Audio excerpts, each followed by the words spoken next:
Hi, so welcome to video number 2, and now that you made it here, I'm really happy.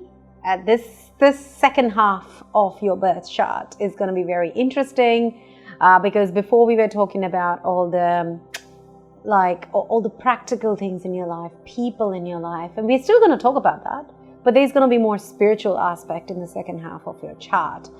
There's going to be luck aspect in the second half of your chart, and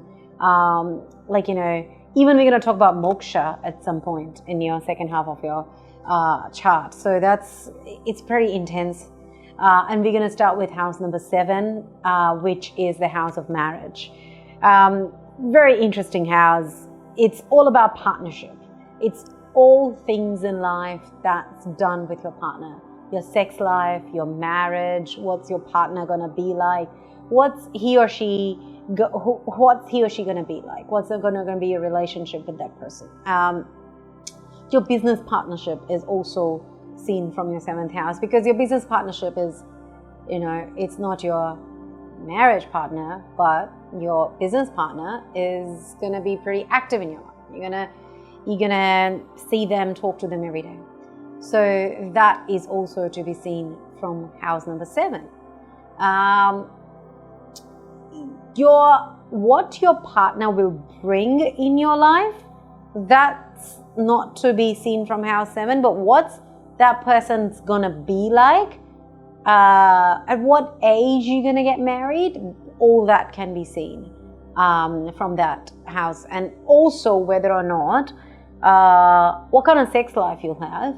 Are you going to be enjoying sex or not? Affairs, extramarital affairs, hidden affairs, open affairs, the character of the person, your partner, all that, your romance and bedroom and all that is seen from house number 7. And you can also decide whether or not you're going to be entering into business relationships or business partnerships, or you should be flying solo in your business. Should you be entering into a business partnership, or should you just do a proprietorship business kind of thing? It can also be seen from the house number 7. Sometimes what kind of business partner you should pick can also be seen from house number 7. That what kind of business partner will benefit or malefic for you. If somehow Saturn is impacting your house number 7, you might want a matured business partner or a love partner. We'll talk about it soon. Now let's move on to house 8. Moving on to house number 8. House number 8 is very interesting. It is longevity. It is death-like experiences, transformation through death-like experiences. Have you heard about stories where people will say like, I had a near-death experience and then my life changed? That's house number 8 for you. It can show you how long you're going to live. It can also show you liberation, but liberation and spiritual healing in this life. It's not about moksha. This is not the house of moksha, whether you're going to attain no rebirth or no rebirth contract in next life or not. That's not the house this is for. This is the house of this life. How would you feel liberated from all the bonds that you have made in this lifetime, and spiritual healing, whether it comes from inside, how are you going to receive that? What planet sits here? Ketu is a beautiful planet in this house. So this house is I will explain you why later, but this is what this house will bring for you: major transformation. How long are you going to live? What's your longevity like? What's your health going to be like? What's your major transformations? Major transformations in terms of spirituality, health, sudden realizations, and even in terms of health. Like I've heard of a story where a businessman got hit with a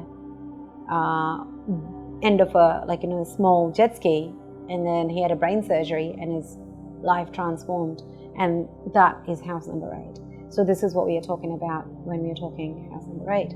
House number 9, it's spirituality, it's fame, it's prosperity, it's fortune. However, fortune through luck. Again, long distance traveling and higher education. but long distance traveling in terms of foreign land, and higher education in terms of your PhDs. So house number 5 is education. Education is any kind of education, your primary education, your basic education. House number 9 is your PhD. Maybe you are educating yourself in spirituality.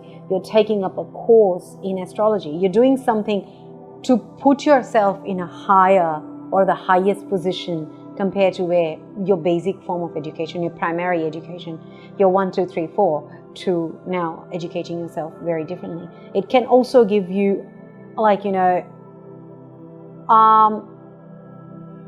not so calculated wealth. Like, for example, you enter a lottery and you win a lottery, and that's house number 9. So if your house number 9 is strong, go buy a $2 lottery. If you win it, your house number 9 is strong. So that's how you test your house number 9. It's also a lottery. And it can give you fame through spirituality. So if you're going to be a very famous, like, a healer, or a reader, or a tarot reader, or someone who has gone really in depth in spirituality, is not a faker, someone who is not making it up, is house number 9.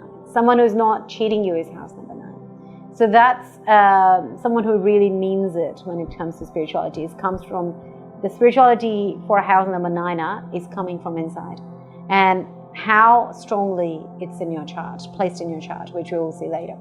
So let's move on to house number 10. House number 10 is all things government, politics, government, authority, dutifulness, fame, prosperity through government work, through political work, mass dealings. It also impacts your career and the luck that you can bring to your career. So it's a luck attractor for your career.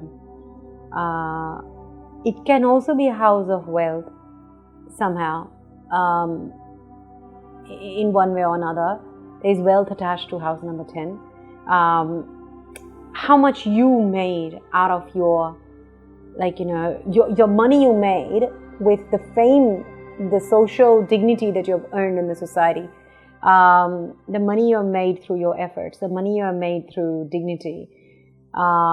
It's also house number 10. Whether you're going to be in politics or not, it's a house number 10. Are you going to be one of a very prestigious person who deals in government or has a lot of social gatherings or a lot of social, there's a word in my language called len-den, but a lot of things to do with give and take with all the social authorities, larger organizations, and direct government dealings. You can be someone making policies in government. You can be someone even running for a president. You can be someone, depends on what's located in house number 10. It can enhance that. There is wealth hidden in here as well. There's wealth attached to this as well if you're very dignified, and that's a very strong position of house number 10. So that's what house number 10 is for. And moving on to house number 11, which is a very mysterious house. So I love 10 and 11 because the mystery that it brings to your life. Going back to house number 11, it represents the strength of your friendships, bonding. It represents social gatherings. It represents what you're going to accumulate out of that social gatherings, what it's going to impact in your life, whether you're going to create a massive business out of it or not, because it also shows your accumulated short-term wealth, which means any work that you have done in the last 12 to 18 months will show up in your life through 11th house. So it keeps you on your toes, making sure that you've been working, making sure that you've been good. So if your 11th house is strong, the gains from that short-term assessments are stronger, and your social gatherings are stronger, and your social gathering brings you that happiness. You have strong friends, and they bring you what you desire. They may even bring you wealth. They may even bring you defamation. They may even bring you fame. They may even bring you that in-depth bonding that you require in your friends and relationships. So that is your 11th house. And let's go to the last house, house number 12, the house of moksha, which is why it's called the 12th house, because that's the last aspect of your life. House number 12 is full of mystery. It's the house of extravagant expenditure, like lavish expenditure, but sometimes even expenditure that you don't want to do. And it also means that, like, you know, it's not a small expense. It's not like, okay, $500, $5. No, it's going to be extravagant expenditure. It's going to be house of losses. It's going to be house of jails, lockups. It's a house of foreign residence.